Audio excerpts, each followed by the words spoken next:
Welcome to Japan! Konnichiwa! Ohayo gozaimasu! Otani-san! God is moving in the nations. We just got here to Japan, and our team right now as we speak are going out on a prayer walk, and they're going and doing evangelism. They got to meet the pastor, Naoki and Hiroko-san, and at the Bridge Cafe, and it's just such a cool thing to see the work that God has been doing over the last 6 years. And I know there's more. We're believing that this is going to be an Ephesians 3:20 trip, that God would do above and beyond we could ever ask or dream. I know that we do need your prayers. We know that when we came here, it just reminded me as we were walking the streets in Kyoto, just all these places, the housing that we even got here, and just it feels like the 3 to 5, our people are kind of scattered within this half a mile radius, and it's just cool to see that we're all together. We're a family who seeks Jesus together on mission.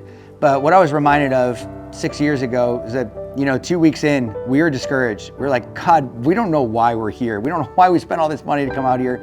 And then we went to a bus festival, and there we got to meet a dying church and a pastor who was discouraged, but yet said, hey, I'd be willing to do whatever it takes to glorify God and to be used by him. And then I started discipling him. And then 6 years later, we're back, and it's just really cool to see all that God has done. And I want to talk to you guys a little bit about that, and just how Paul's letters and the Bible comes alive when we're on mission, and some of the things that you guys could be praying for. But first, I would love to share right now all the amazing things that God's doing around the world. And in fact, I will admit my heart's jealous. I guess it's a godly jealousy that, I really do think, man, I want to see these kind of testimonies, because one, I want to share with you guys from Belize. It's their first time going, and it's just so cool to see, back in December, my family are like, let's just go to Belize. We don't know what we're doing. We're just going to go and check out this thing called the Haven Americas. And we got there and fell in love with the couple that heads up the Haven there, and just as a rest for pastors and missionaries. And we just said, we dreamed with God. We're like, well, maybe we should send a team and get like a life group off the ground, or just share the gospel. This little island needs Jesus too. And people said yes. And so Cole and Michaela, way to go. You guys did a great job. I know it was tough on the front end. I know people got sick multiple times, but I suppose it wouldn't be a mission trip if a lot of people just didn't get sick, and all the just different trials and tribulations, and bringing families and bringing your kids there. So way to go, guys. But after, they did a prayer room too as well. And after they did a few hours of prayer, they went out and they started sharing the gospel, and they came across this lady. I'm probably not going to pronounce it right, but her name's Yashil, maybe. She's a single mom with 3 kids, and she knew about God, but like a lot of people in Central America do, but she didn't really know much about Jesus and what that meant to have a relationship with him. And one of the things they shared boldly is they said, if you were to die today, do you know for sure that you'd be in heaven? And she said, probably not. And so they got to share the full gospel with her, and man, her whole countenance began to change, and she just said, hey, I want to accept Jesus.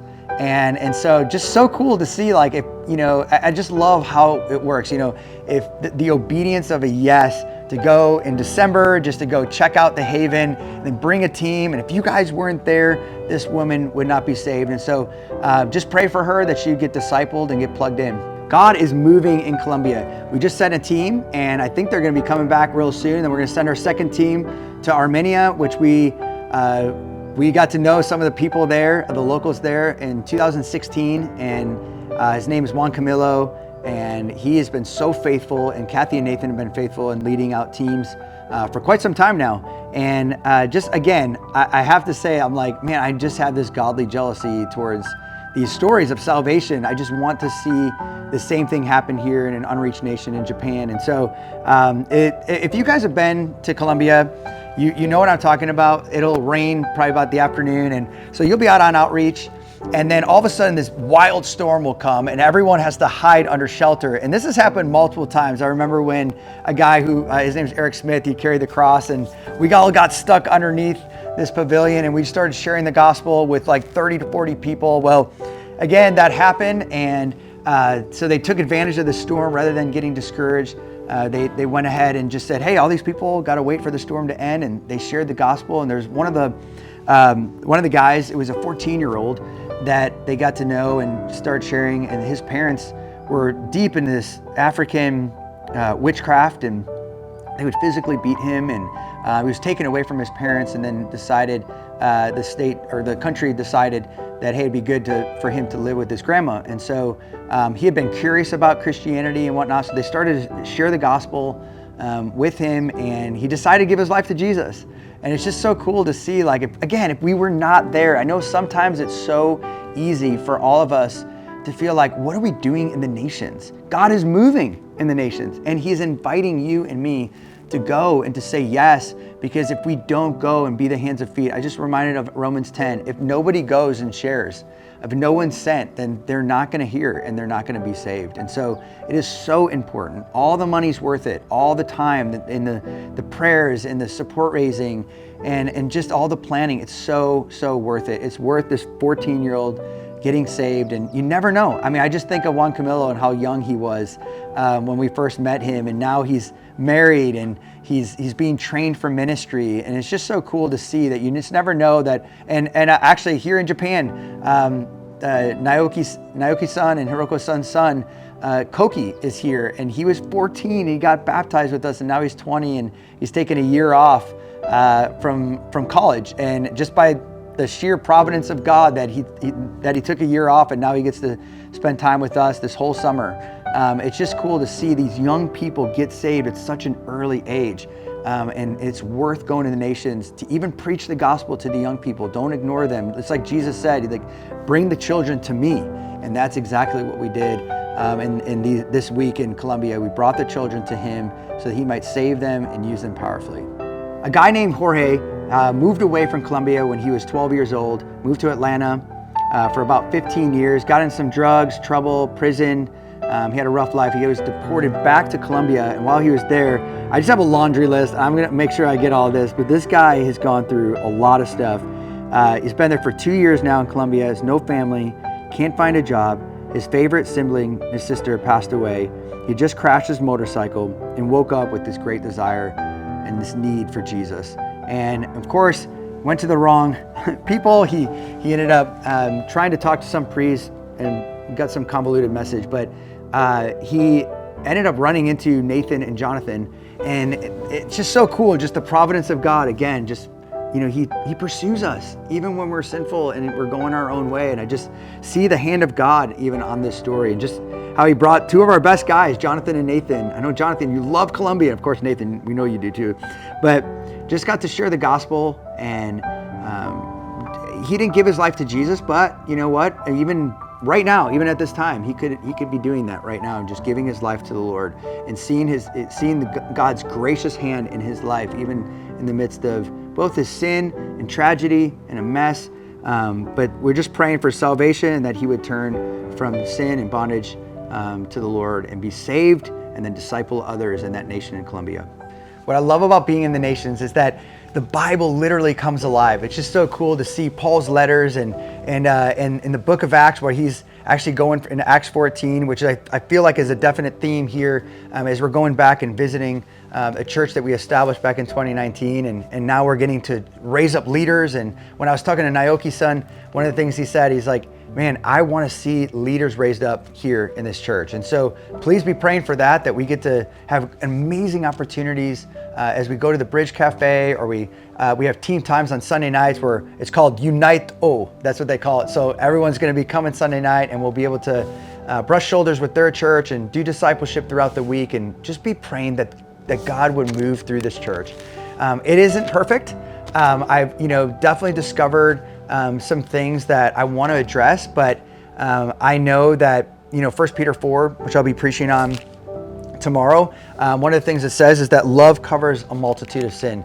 As I got off the airplane, I was just praying for Japan, and then I got an opportunity for these last 12 days to get around a lot of the people in the church. And there's a couple of suggestions that I had, just out of love. I was just like, man, I really want to see this church go to the next level. And just like the Apostle Paul writing these letters, he's like, man, I commend you for these things, but this is what I really want you to grow in.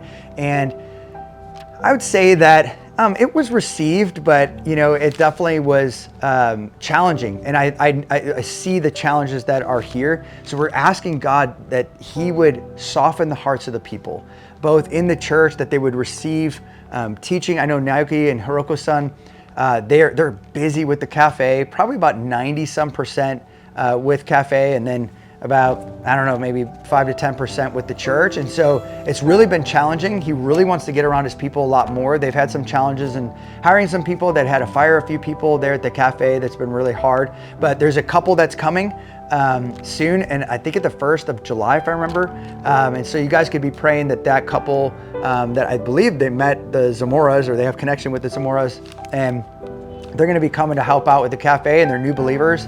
And so hopefully they'll be doing some discipleship there. But guys, I think there's just so much I could share. But I keep going to 1 Peter 4. There's so many distractions. We actually got baskets for our team. You guys could do the same for some of your teams, or maybe even life group. But we just felt I know it's not gonna fix anything, but just as a symbol and a demonstration that, hey, we really want more of God.